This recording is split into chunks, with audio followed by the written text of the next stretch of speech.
Assalamualaikum warahmatullahi wabarakatuh. My name is Anuar Zaki Bin Salleh, 1181817. So I am from TLB1 KLB1, and I recorded this video for the Land Law 1 LAC 4173 course that I'm taking in semester 1 2020-21. So this subject was conducted by Dr. Norsuhaida Che Musa. So this assignment is about to review the article. So one of the article that I chose that is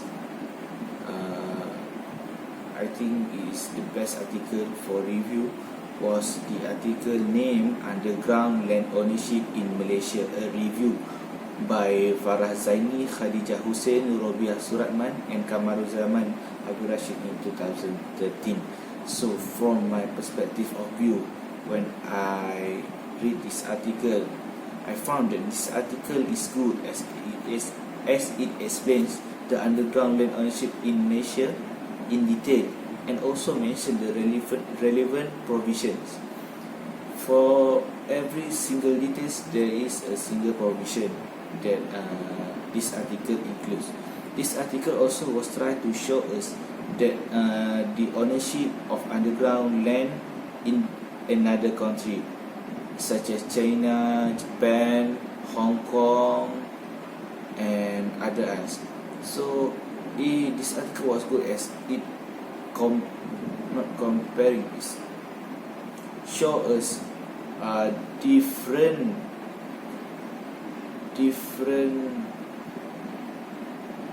country how they work with the underground of land. So it is good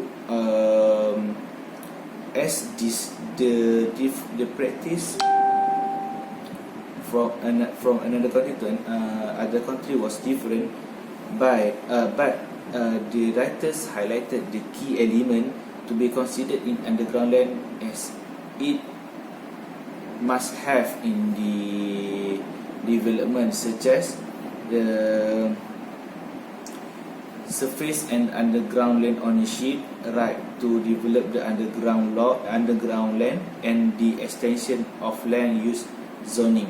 So in Malaysia, this issue it does not seem critical to if we compare to the other developed countries, but considering the years upcoming, so we do have many projects that to settle on.